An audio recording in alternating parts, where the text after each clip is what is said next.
प्रिय विद्यार्थियों, आज हम बात करेंगे गोस्वामी तुलसीदास के बारे में। आपके पाठ्यक्रम में उनके काव्य के जो अंश है उनका अर्थ और भावार्थ भी समझेंगे। लेकिन काव्य के अर्थ और भावार्थ को समझने से पहले बच्चों, तुलसीदास जी के बारे में कुछ महत्वपूर्ण जानकारियाँ जिनके बारे में आपको पता होना चाहिए, उसी के बारे में मैं अब चर्चा कर रही हूँ। बच्चों, हिंदी साहित्य के सर्वश्रेष्ठ महाकवि तुलसीदास जी का जो जन्म है वह संवत 1554 में हुआ और तुलसीदास भक्ति काल में राम भक्ति काव्यधारा के प्रतिनिधि कवि थे। तुलसीदास ने बच्चों सगुण रूपधारी राम को अपना आराध्य माना और अपने आराध्य राम की उन्होंने दास्य भाव से भक्ति की है।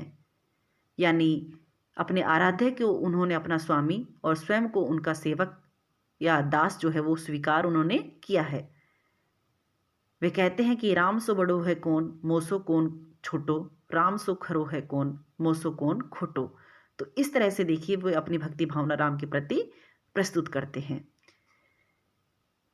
उनके प्रमुख ग्रंथों के नाम इस तरह से हैं बच्चों: रामचरितमानस, कवितावली, गीतावली, विनय पत्रिका, दोहावली, पार्वती मंगल, जानकी मंगल, कृष्ण गीतावली आदि। लेकिन तुलसी को जो सबसे ज़्यादा लोकप्रियता दिलाने वाला जो ग्रंथ है वह है रामचरितमानस।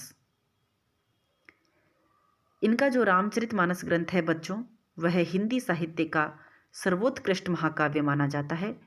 और यह जो रामचरितमानस ग्रंथ है इसका कथानक राम कथा पर आधारित है। रामचरितमानस महाकाव्य जो है वो 7 खंडों में विभक्त है: बालकांड, अयोध्याकांड, अरण्यकांड, किष्किंधा कांड, सुंदरकांड, लंका कांड और उत्तरकांड।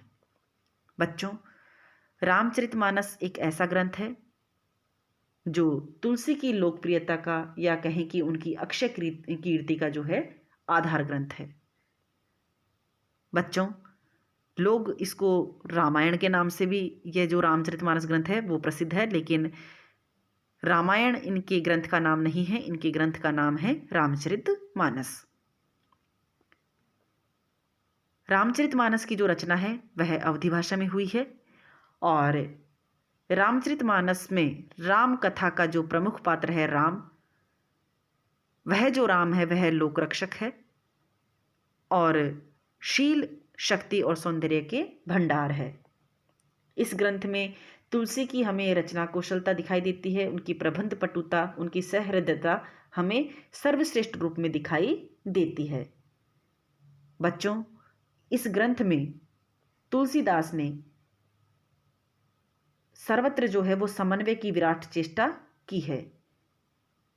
बच्चों, तुलसीदास भक्ति काल के समय में पैदा हुए और यह वह समय था जब विभिन्न धर्म और संप्रदायों के मध्य टकराहट बढ़ रही थी और उस समय एक ऐसे दृष्टिकोण की आवश्यकता थी जो विभिन्न धर्मों और संप्रदायों के विचारों में समन्वय स्थापित कर सके। और तुलसीदास जी ने देखिए उसी तरह का दृष्टिकोण अपनाया। इसीलिए उन्होंने अपने काव्य में शैव और वैष्णव का समन्वय किया, निर्गुण और सगुण का समन्वय किया, ज्ञान और भक्ति का समन्वय किया और राजा और प्रजा का समन्वय भी हमें उनके ग्रंथ में दिखाई देता है। भले ही वे सगुण राम को अपने आराध्य मानते थे, लेकिन उन्होंने ईश्वर के निर्गुण रूप का कभी विरोध नहीं किया, जैसा कि सूरदास जी ने किया था।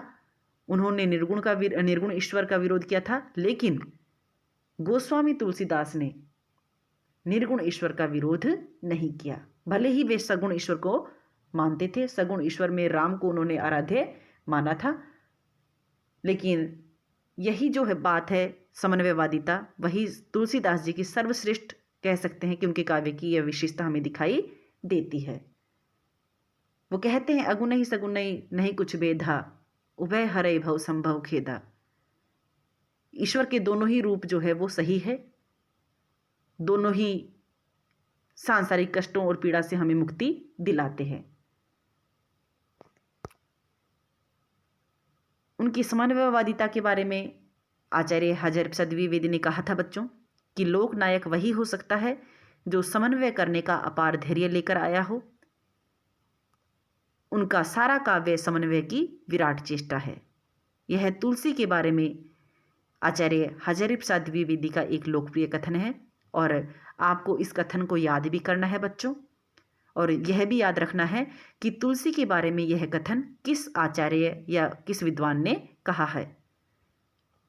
आचार्य रामचंद्र शुक्ल ने भी देखिए तुलसी के बारे में क्या कहा था। उन्होंने कहा था कि भारतीय जनता का प्रतिनिधि कवि यदि किसी को कह सकते हैं तो तुलसीदास को। तो तुलसीदास जी के बारे में इन दोनों विद्वानों की यह महत्वपूर्ण कथन है और आपको इनको याद करना है बच्चों। अब हम उनके काव्य का अध्ययन करते हैं। आंगन फिरत घुटुरवनी धाये, नील जलज तनु श्याम राम शिशु, जननी निरखी मुख निकट बुलाए। तुलसीदास की रचना गीतावली से यह पद्यावतरण लिया गया है बच्चों, और इस पद्यावतरण में या पद्यांश में जो है बालक राम के बाल जीवन का बड़ा ही मनोहरी चित्र तुलसी ने प्रस्तुत किया है। वे कहते हैं कि बालक राम जो है वो आंगन में घुटनों के बल दौड़ फिर रहे हैं और नीले बादल के समान उनका श्याम शरीर जो है वो सुंदर लग रहा है, और राम का मुख देखकर माता ने उन्हें अपने पास बुलाया। बंधुक सुमन अरुण पद पंकज, अंकुश प्रमुख चिन्ह बनी आए, नुपुर जनु मुनिवर कल हंसनी रचे, नीड दे बाहा बसाए।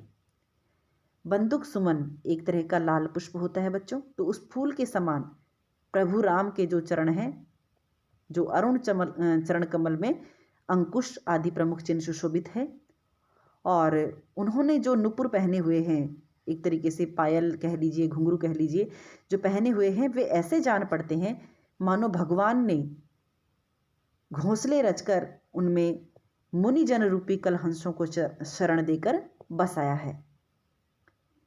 कटी मेखल बरहार, ग्रीवदर रुचिर भाभूषण पहिराए, उर श्री वत्स मनोहर हरिनख, हेम मध्यम निगन बहु लाए।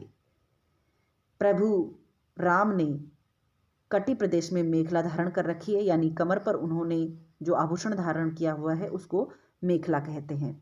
तो उन्होंने कमर पर जो है वो मेखला धारण की हुई है, और शंख के समान जो है उनकी जो गर्दन है उसमें उन्होंने सुंदर हार धारण किया हुआ है, और सुंदर भुजाओं में आभूषण उन्होंने पहने हुए हैं, और वक्ष स्थल में यानी छाती पर जो है उनके बड़ा ही मनोहर श्रीवत्स चिन्ह, शेर का एक नाखून, शेर का नाखून जो है वो उनकी छाती पर दिखाई दे रहा है, और अनेक मणियों से जड़ा हुआ सुवर्णमय पदिक जो है वो सुशोभित है। भ्रू सुंदर करुणारस पूर्ण, लोचन मनहु जुगल जल जाए, माफ कीजिएगा, सुभग चिबुक द्विज अधर नासिका, श्रवण कपोल मोहे अति भाए, भ्रू सुंदर करुणारस पूरन, लोचन मनहु जुगल जल जाए। राम की जो ठोड़ी है बहुत ही सुंदर है, उनकी दंतावली यानी दांत, अधरपुट यानी होठ, नासिका, कर्ण और कपोल मुझे बड़े ही प्रिय लगते हैं। ऐसा कौन कह रहे हैं बच्चों? तुलसीदास जी। भगवान की मनोहर जो भ्रकुटियां हैं वह करुण रस से परिपूर्ण है, और उनके जो दो नेत्र हैं वो कमल के समान सुंदर नजर आ रहे हैं।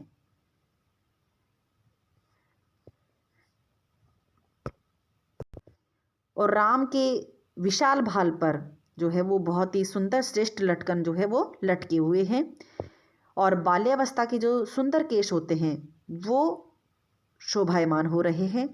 तो ये सब ऐसे जान पड़ते हैं कि मानो दोनों गुरुओं यानी बृहस्पति और शुक्र तथा शनि एवं मंगल को आगे कर अंधकार का जो समूह है वो चंद्रमा से मिलने आया हो, यानी उनका जो मुख है वो चंद्रमा के समान है, और उनके केश यानी जो उनके बाल है उनको उन्होंने शनि के समान जो है, क्योंकि शनि देव का रंग जो है बच्चों को काला माना जाता है, तो उसकी जो उपमा दी है वो बालों की जो उपमा दी है वो शनि से उन्होंने दी है।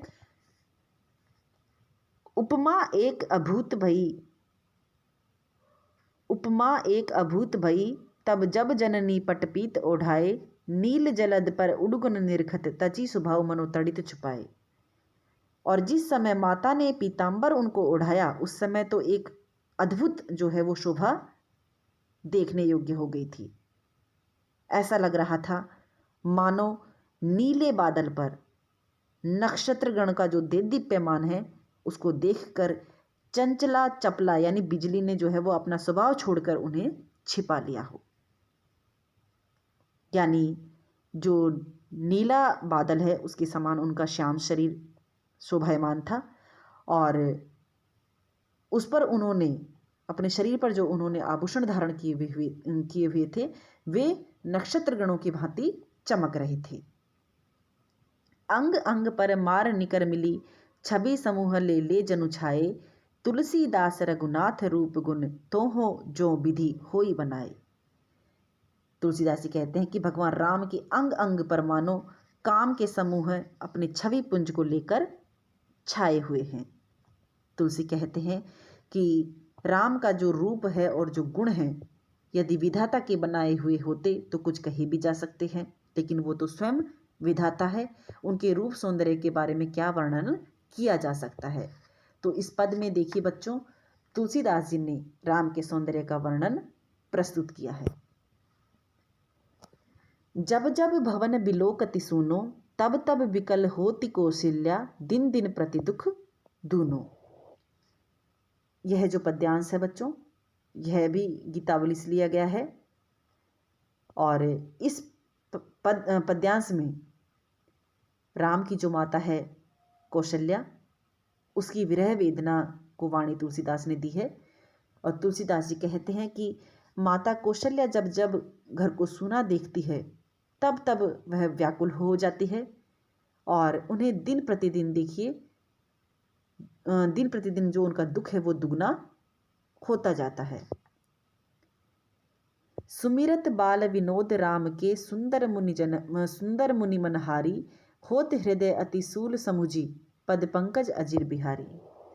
वह भगवान राम के जो मनोहारी बाल विनोद थे, जो बाल्यावस्था में जो वो बाल विनोद किया करते थे, उनको वह याद करती है और उनके सुकुमार चरण कमलों को राज मंदिर के आंगन में विचरने वाला समझती है। उनको ऐसा लगता है कि राम उनके आसपास ही है, तथा इससे उनके हृदय को देखिए बहुत ही पीड़ा होती है।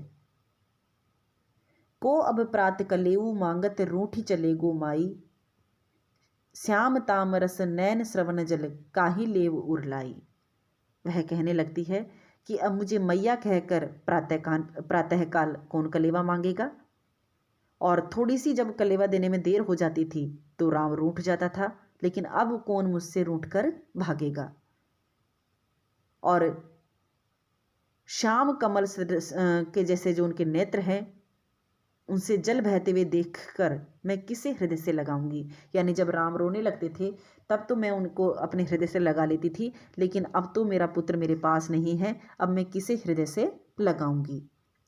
जीवो तो विपत्ति सहो निशिबासर, मरो तो मन पछतायो, चलत विपिन भरी नयन राम को, बदन देखन पायो। वो कहती है कि अब मैं जीऊंगी तो रात दिन दुख सहना पड़ेगा, और यदि मर गई तो हृदय में यह पश्चाताप रह जाएगा कि वन जाते समय मैं नेत्र भरकर अपने पुत्र राम का मुख भी नहीं देख सकी थी। तुलसीदास यह दुसह दशा अति दारुण विरह घनेरो, दूरी करे को भूरी कृपा बिनु, शोक जनित रुज मेरो।